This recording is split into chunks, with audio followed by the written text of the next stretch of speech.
just throw your barricade like out of the way so your teammates don't hit it with rockets, but just throw your barricade all the time. Bam! 52,000 damage into that mini boss up there. Bam! Get it right back. Throw a grenade. Barricade. Do some damage while you wait for your melee to regen. Even though he was one shot, I don't really care. Kaboom! Hello everyone, welcome back to the channel, and yes, I am not a warlock, weird, right? So this week, Season of Opulence 2, I mean Season of the Haunted, came out, and with it came Solar 3.0. Given that Warlock Solar, at least right now with the mods we have available, is a little bit underwhelming for some, I decided to check out the other characters. Hunter has a fun build with trip mines that I think I'll show off in a little bit in a different video. Titan has this unbelievably awesome ability spam build involving the Heart of Inmost Light chess piece. So there are lots of moving pieces to this, but it's really, really easy to set up. I'd say it's much easier than most of the builds I've shown before. It revolves, of course, completely around the Heart of Inmost Light exotic, which using an ability, grenade, melee, or barricade, empowers the other two abilities, which gives you increased recharge for them and make them deal more damage, makes your barricade thicker. Even though the barricade doesn't really matter that much. It's the other two that make this build insane. So what I am running with this, the aspects, Consecration, while sliding, activate your melee ability to do a wave of solar energy forward, and then smash down by pushing the button the second time. So this allows you to do an unbelievable amount of damage. Everything about this build is about making this ability do 1,000,000,000% more damage. With it, I'm also running Hammer Strike because every once in a while I'll hit them with Hammer Strike instead because it's also a nice little movement ability. You could also run Throwing Hammer. It's just that you're not going to have your charge much if you're using this ability all the time, which in my opinion is way better. I'm also running Sol Invictus. Solar ability kills create sunspots, and your abilities regen faster. The sunspots are everywhere, and they essentially make you immortal. The reason is because they apply restoration. If you regenerate health over time, and cannot be interrupted by taking damage. That's insane, by the way. So literally, you're just sitting there being shot by stuff, and you just don't take damage. The fragments I'm running: Ember of Torches, powered melee, attacks against combatants, makes you radiant. It's essentially empowered melee. If you remember the old system from Warlock. Ember of Ashes, you apply more Scorch stacks. This allows you to make stuff explode more, which is good, so run that all the time on all three classes. Ember of Solace, Radiant and Restoration effects have increased duration. That allows your empowered melee bonus to last longer, and your Sol Invictus regen to last longer as well. I am also running Thermite Grenade, and there's a reason for this. Normally, I would run Solar Grenade all the time, because the Solar Nade and Vortex Nades are way better, in my opinion. But in this case, it's not, because they don't last as long. So the reason I like Solar Nades for Warlock is because of Sunbracers. They last twice as long. Well, these last like 10 seconds, or like 5 seconds, I mean, or something like that, kind of short. So they don't even have enough time of damage to cause an ignition. Whereas this one, I don't know how many stacks of Scorch it deals, but it deals more per tick than a Solar Nade. So you'll get more explosions out of a Thermite comboed with other things than just a Solar Nade. So I prefer Thermite on Titan. For the mods as well, I am running Ashes to Assets to gain super energy on grenade kills. I am spamming my grenades because I have 100 discipline, as well as this Heart of Inmost Light buff makes it literally like a 10 or 15-second grenade charge when you have ×2, which you can have all the time. It's really easy to do. So you'll always have all three abilities up, but mainly the ones that matter are your grenade and your melee. And this gives you more super energy towards your hammers. Harmonic Siphon is not necessarily important, but it allows you to get orbs of light on solar kills, with solar weapons anyway. And then the thing that makes it much more perpetual and even faster to getting your nades back is this Elemental Ordnance suite. So what I'm running is a bunch of Elemental Well mods. Elemental Ordnance on my helmet, even though it doesn't matter where you put them. Elemental Ordnance. Another Elemental Ordnance on my chest piece. Another one on my boots. So you get 4 Elemental Wells here. All right. And then Bountiful Wells. All right. The reason I'm running 4 of them is because Bountiful Wells lets them stack. So everything that produces an Elemental Well, so Elemental Ordnance, which you get a grenade kill, and it spawns an elemental well, will actually spawn 4 instead. So every time you get a grenade kill, and I think there's a short cooldown that doesn't show up on your abilities list, but there is a cooldown. But sometimes I've had like 8 or 10, 8 or 12 wells just explode out of enemies, so I don't know. Sometimes it's a desync issue, but this will make sure that you'll get all of your abilities back anyway. Bountiful wells plus the elemental ordinances, which is why you're going to be throwing your grenades so much, because you just get them back anyway. It's pretty free. I also recommend Concussive Dampener and Armor the Dying Star, which is from the artifact, which decreases damage from Void and Solar. And then what really makes this build super easy is, for once, I am actually ignoring recovery. I know this is insane, but this season they changed things. So this season, Resilience now gives damage reduction from combatants. 40% damage reduction, which means they hit you 40% less at tier 10 resilience. That's crazy. And if you're constantly regenning, that's Arc.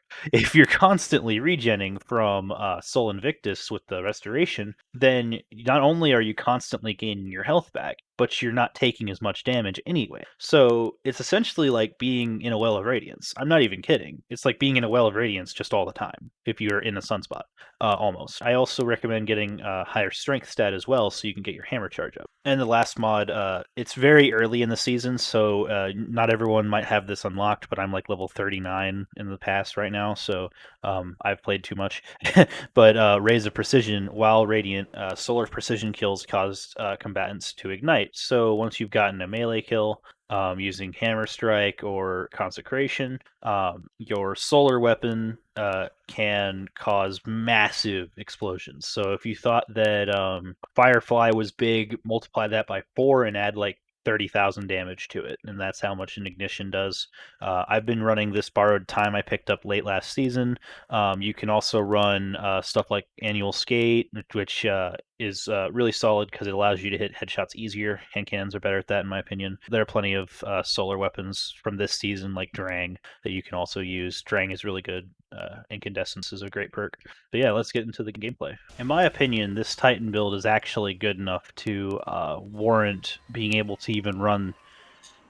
You can run stuff like Nightmare Containment solo. You can do all sorts of stuff like that. I mean, I'd say it's kind of difficult to get through that final boss, but by then you'll probably have teammates. And so what you're doing here, all right? I instantly finished the patrol. It's funny. See, I already have my grenade back. I'm gonna throw it again. Just throw your barricade like out of the way so your teammates don't hit it with rockets. But just throw your barricade all the time. Bam. 52,000 damage into that mini boss up there. Bam. Get it right back. Throw a grenade. Barricade. Do some damage while you wait for your melee to regen. Even though he was one shot, I don't really care. Kaboom. He died. And then I'm going to go dunk this. It's really easy to just get into a rhythm. Like, once you're used to the rhythm, it is a crazy good up. Oh, that's another thing I want to mention. If you don't actually finish the melee, like if you realize your target you're going to miss, or your target despawns, like just happened to me, you can actually not do your melee and save half of your charge when you do the uppercut thing. So keep that in mind. But once our happy undead friends start spawning back in, alright, see, grenade. Put your barricade out of the way, as I said. That's mainly because I murdered a teammate the other day and I felt really bad about it. But like, so you instantly get your barricade back. That's also a good thing about running onto Resilience, is that you get your barricades back instantly for more ability regen. Pick up Elemental Wells in your downtime. He just died. I'm gaining infinite health right now. Okay, now I'm losing health, but something was keeping me at full health until just a second ago. These guys are about to spawn me health. Yep. See, Radiant, Sol Invictus, plus Empowered everything. Oh, I shouldn't have done that. That's alright.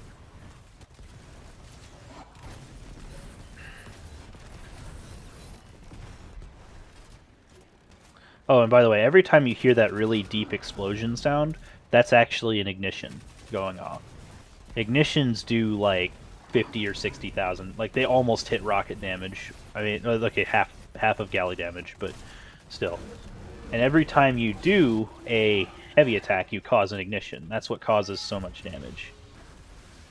Alright, ×2, you see in Powered Melee 2. Bam.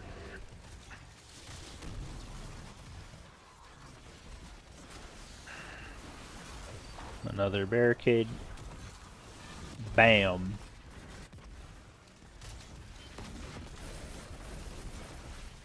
So you do so much damage too, that's the thing. See, 26,000.